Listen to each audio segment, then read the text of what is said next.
Hey everybody, today on A Journey in Filmmaking we teach you guys how to do a cool effect, answer an important question, and we go gangster. But not like the new gangster, you know, like the original, the old gangster. Never mind.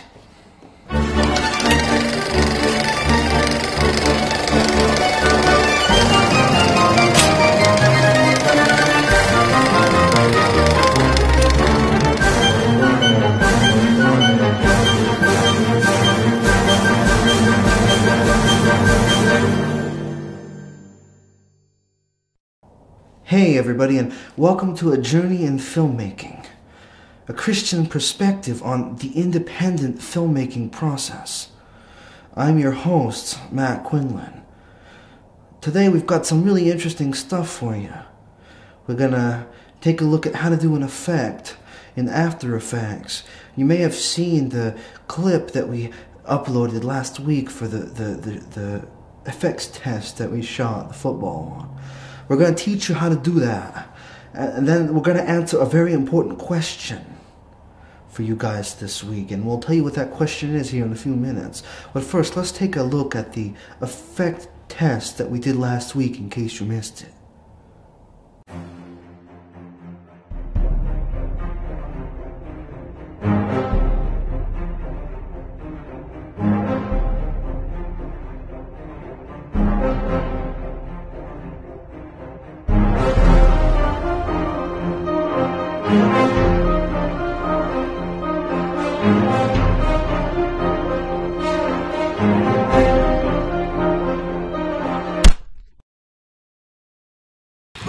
We said no powers!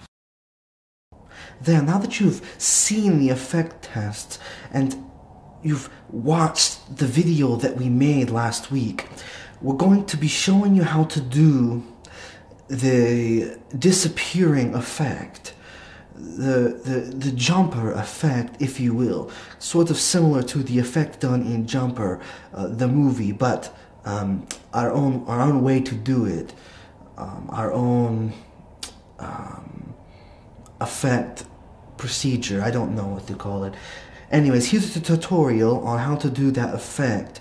It's actually much more simple than you might think. Let's check that out, and we'll be back in just a minute. Alright, so here we are in After Effects. Obviously, that would be the first thing you want to do is open After Effects, and you want to import your footage. When I recorded this footage, I actually did one long video. So I've taken the video I call tutorial and just split it into the two pieces that I need. I have my back plate here, then I have my actor here reacting and throwing the football. So what we want to do first is let's go to the first frame here, and then we're going to take the pen tool. Now you can see, if you jump, see the difference in the trees, the whole scene changes. What we're going to do now is we're going to mask out this actor here. So we're just going to do a generic mask around him. Let's get rid of that. Let's select the layer first. And just kind of go around him here. Doesn't have to be perfect for this purpose. Obviously, if you're doing something else, you'd want it to be a little more perfect. But for this, we just want to go around him and then make sure you connect it. Now you see the shift there. If I take that off, it's not that much of a hard edge. You can't really see it because of the lighting. But he is the only thing left of that layer. See that little piece right there? What we want to do with that layer, the top layer, is we're going to take our mask. We're going to feather it a little bit. Now you don't want to feather it a ton. See, if you start to feather it a lot, he starts to disappear, which looks cool, but does not accomplish what we need right this second. So let's bring it up to about an 8 or a 9. That's pretty good. What that does is that'll get rid of the hard edges around it, and it'll blend the two layers together. So now that those two layers are blended together, we don't want him to just all of a sudden appear from one second to the other. So what we want to do is we're going to take the twirl effect. We're going to add that to our layer. So now you see up here in your effect controls, you've got the twirl. Now you want to tick this little box, this little stopwatch here for your keyframe. We're actually going to twirl this around a couple of times. One thing you want to remember, make sure you center this, or a couple things rather. Center it kind of on the body as much as you can here. We'll check the twirl radius, but the other thing you want to do is remember which direction he twirled when he disappeared, because you want to do the opposite direction. It's a small detail, most people probably won't notice it, but for the effect that we used here, it adds more realism to it. So you want to add a twirl to it. You don't need a ton of twirl. You just want it to be completely twirled. Now, because the frame of the camera, the scene cuts off his feet, we want to make sure that he's twirled a fairly good amount up until we want him to stop, because otherwise you'll notice the cut off feet that we don't have. So now we're going to go up, maybe, say if we're at 19 now, let's go up probably another 6 or 7 seconds. Let's try to go up there. That's about 8 seconds. That's good.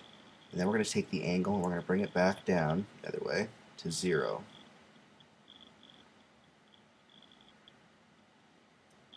Okay. Now, as you can see, since we keyframed it, you have this little spinning effect here. It jumps around, just like that. A little bit fast. A little bit faster than I would have liked, actually. But it's not bad. If we go down here, we can actually take the angle and change it a little bit. We're going to take a little bit less. Just a little bit. Because it looks good, but we only want it to, yeah, see, like that. Now, something else that you can do, you could cut it so you can see here around the edge of his head, you can see the sky. If you wanted to do, we did a little bit better of a mask when we actually did the video, so you'd want to do that. Cut it around a little bit better than that. But one thing that you can do is add a blur to it, and that's what we're going to do next. So let's take a look at this real quick. Before we do anything else, actually, I do want to add a little bit more to this, just because it'll add a little bit more. There we go, just a tad more. That's good. Alright, so now let's go to our effects. We'll go to blur and sharpen, and we're going to add a radial blur. And you can kind of go up. I did kind of played with it until I figured out what I wanted. You don't want a ton of blur. Just make it almost looks like motion blur. So you kind of center it, figure it out where you want it to be, and you want the amount to be ticked right here. So that's at 10. That's a pretty good blur amount. It doesn't really need to be adjusted. And then you want to go up to the point where your actor stops moving. And you don't, obviously, since he's not moving, you don't need the blur anymore. So we're just going to put 0 there. So now you can see that it spins and blurs and throws him around. Now that looks pretty good right now. Throw him around. Now you can see the mask clips off the football there. See, it clips off right there. So we need to do some mask adjustments, which is easy. And see, he kind of disappears there. The instant that he is there, all we have to do is expand the mask. So what we're going to do is we're going to go back to our mask. You can see mask, path, shape. So let's go to, there's that, the moment that he lands, we're going to add a keyframe there, and then we're going to go to the next frame, and we're going to take the path, and we're just going to expand it. Oop, let's deselect the layer here. There we go. And all we're going to do is we're going to bring this out. You can just do mask expansion. I should have just done that. But I'm just going to bring it out like this since I've already started. There's no point in going back now. Just kind of expand it just so that when he jumps backwards, and he is going to throw the football, so we'll need to, you see the trees kind of changing here, but we're going to add something to kind of cover that too. So see here, spin, boom, and then you can kind of see him. He spins around and jumps back. And now because the mask is widened, you aren't going to notice. See that? You aren't going to notice that it was masked around him. And if you go back up here, mask jumps from closed where we had it so we could spin. And like I said, you can close that up and make it a little bit better. Out to open. So there's our basic twirl effect in up here. Okay. Now you see how fast he moves and spins around. That's going to pretty much cover your little shutter from one to the other. Sorry, you can see a little DVD around here. Hold on a second. I'm burning something here. Let's get out of that. Okay. There we go. So we've got our basic twirl here. Now to make it look a little bit better, we're going to go to the first frame. We're going to add, let's see here, I'm going to take this, I'm going to add a lens flare. Now, this made a huge difference when I added this lens flare. You can see, I made the mistake again, the same thing I did last time. Right? First we want to add an adjustment layer. So let's add an adjustment layer, and we're going to start it right at the first frame. This up just a little bit. Start right at the first frame of our spin effect. Doesn't really make any difference. I'm just going to leave this long here now because it doesn't make so much of a difference right now because we're going to put the value at 0. So let's take our lens flare and put that on the adjustment layer. You can see it brings up the yellowish tinge of the sun reflection flare, or lens flare rather. And then you can see up in this top left corner 50 to 300 millimeters zoom. We're going to change that. At least I changed it to 105 prime. It's more of a bluish color. You can see washes out the screen and it's kind of a blue. So we're going to center that on our actor. What you want to do is you want to click on the keyframe button again, and we're going to bring this down to 0. Now you go ahead a few frames, and you're going to bring, you know what, I want to adjust something really quick. I just want to take our, that's alright, we're going to adjust this up bright, okay, really high brightness. This effect is going to end up being a little bit too fast, but it'll work for what we're doing for today. At least it'll give you the basics of it. And you want to bring it down to 0 once you get, so what we did was we went to the first frame, added our adjustment layer to that, made it so that about a quarter of the way through it got up to full brightness, which we had at 134. You can see up in the top left corner here, 134 brightness. And then as the actor spins down and stops, the last frame of him stopping and the effect stops, we're going to take the flare brightness back down to 0.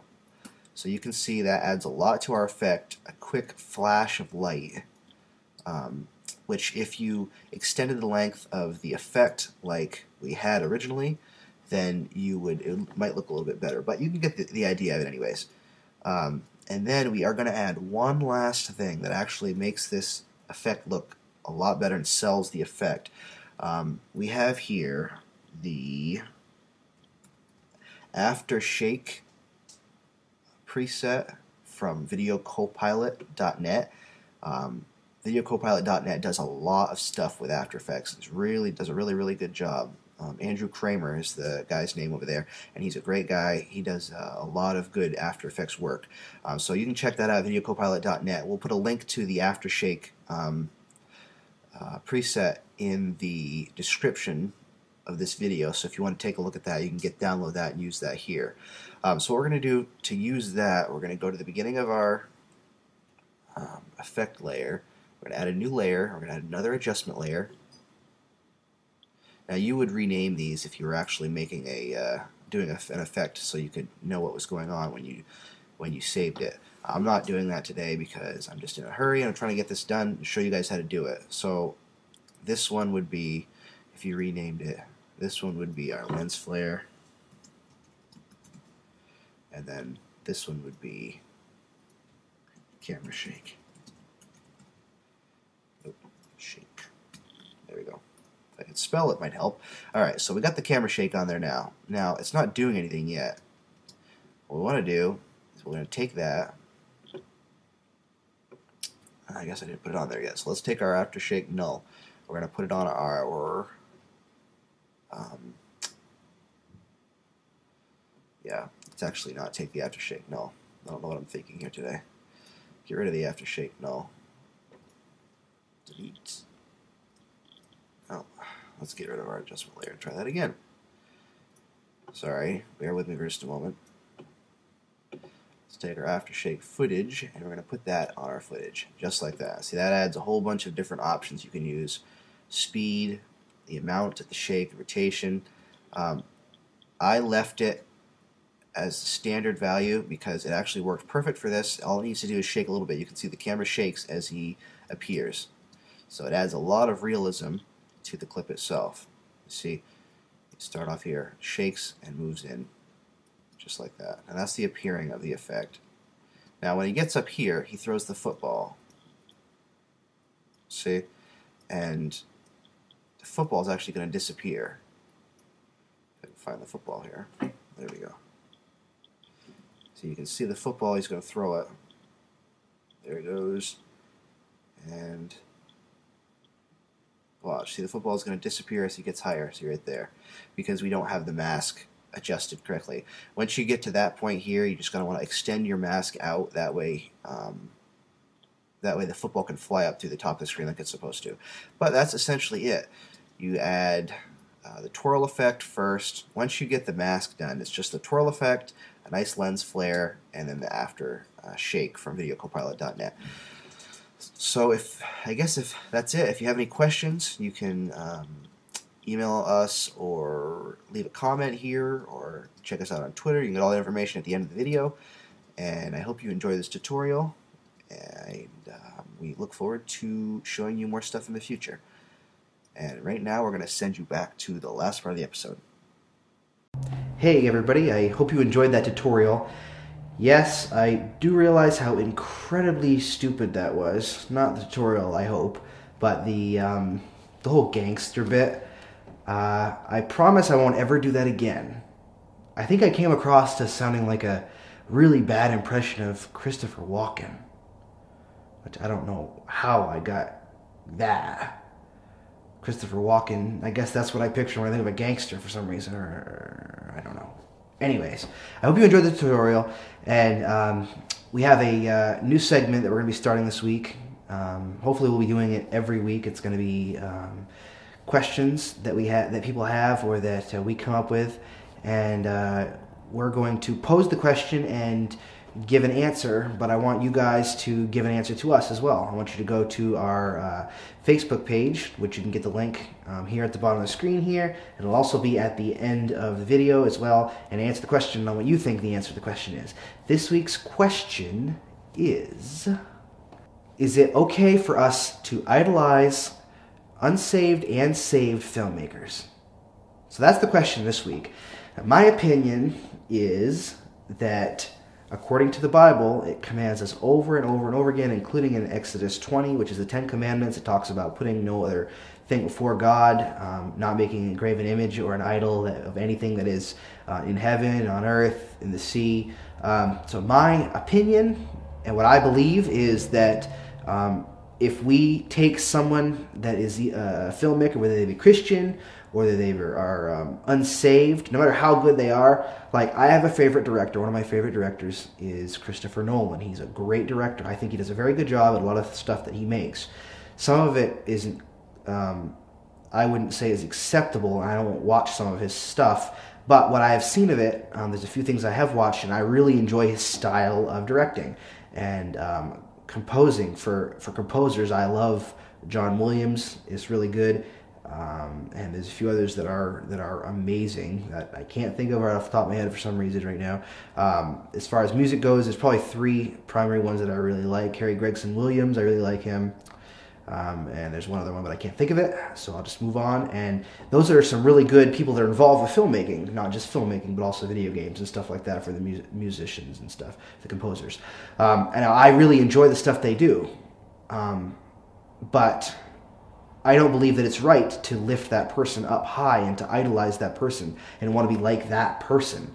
Taking bits and pieces of a style of somebody and using that to help in your film, or using that to help in your composing, or even acting if you like an actor, taking things like that, it's different. I don't think that it's right. I believe that it's not right to take an individual and elevate them above anybody else and elevate them to a position of, I don't know, elevation.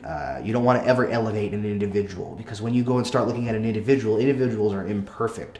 It's dangerous enough to elevate a Christian individual. Now, looking up to somebody, that can be different if you're looking up to them for the right reason. If you're looking up to them because they're a good example, or you aspire to be something that they are, and it pertains to if you're a husband and you know someone that's a good husband, and you're aspiring to try to be a better husband, and that might help you that way. But when you take somebody as an individual, especially, it's very dangerous in this industry, when you take somebody as an individual and lift them up above other people, and we look up to them, we end up raising them up so high, I think a lot of the time, that we're looking at them and everything that they do is like extremely important to us. Almost like in the Old Testament, it talked about people would actually make graven images and idols. Well, we may not make physical idols, but I mean, obviously you can see in our television programming, American Idol. I'm probably going to get a lot of flack for that one because a lot of people watch American Idol, but I don't think that it's right that anybody should be an idol.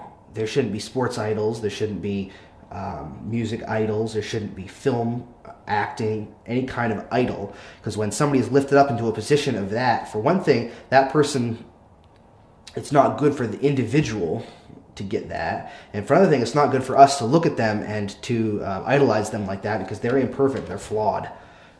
We shouldn't aspire to be like that. We should aspire to be like Christ, and Christ will lead us in the direction that he would have us to go. So that in itself, looking at, that's unsaved. Now, even looking at saved filmmakers, actors, and stuff like that, I look up to the Kendrick brothers. I think they do a great job with their films, even from their very first one. I really enjoyed all the way through Flywheel, all the way up to Courageous. I love all the movies that they've done so far. I look up to them as a testimony, but I don't idolize them as filmmakers. They do a good job, but I know that it's God doing the good job through them. And I guarantee you, if we were to meet with them and to ask them, I'm sure there's interviews on the internet and that they've answered that question. It's not them doing it. It's God allowing them to do it. So I think we need to make sure that, especially unsaved people, we don't idolize them, and we really shouldn't even use them as an example for us. Because ethically, there's a vast difference between Christian and non-Christian. So even a business person, if you're looking up to the way somebody does a business transaction, they're not going to be as ethical about it as a Christian should be about it. So it's very dangerous. But then again, in the Christian realm, it's one thing to look up to somebody because they are in a position of authority, and you appreciate them, or you aspire to be closer to Christ because of them. But it's a totally other thing to want to be exactly like them, or to fall completely, I guess I could say, in love with their character. You're absolutely obsessed with them. I don't believe that is right. It's very dangerous, and it ends up being harder for the person or the individual that you're doing that to stay humble. For a Christian, when a Christian person is elevated as an idol in people's minds, it can be very, very dangerous if that person isn't keeping themselves guarded very strongly, because human nature is to think about ourselves. And when somebody else puts us up above everybody else, then it's extremely easy for us to think about ourselves and want to take all the credit for it, even though as Christian filmmakers we should know that it's not us doing it, but God working through us. So that's our question this week. If your opinion differs, then let us know on Facebook. You can check us out on Facebook here, and you can leave comments here on what you think about the question this week. I will post a status update with the question, and if you'd like to post underneath of that, then we can get some ideas what everybody thinks about it. This is my opinion, but I think that it's a fairly strong opinion, especially since it can be backed up through Scripture. So you can do that. You can go on our Facebook page. You can also follow me on Twitter here if you want to tweet me or message me on there if you've got any questions or any information or anything like that. A quick update. This coming week, prayerfully, we're going to have a extremely special guest on our program. And if not this week, it'll be the following week. We're still trying to work out the details on it. Really praying that it'll be this coming week. Obviously not the week that we're in right now, but the week following. And if it's not, it'll hopefully be the week after. We're really praying to get this to work out correctly. We've been looking forward to this for the past 3 or 4 weeks, and it would be great if we could get this. So I'm going to stop blabbering on. That's our question this week. We've answered it. And like I said, Facebook and Twitter. Facebook, Twitter. And we'll look forward to seeing you again next week. And forget about the whole gangster thing. I will never, ever, ever, ever, ever, ever, ever do that again. I promise. Thanks for joining us, and have a great week.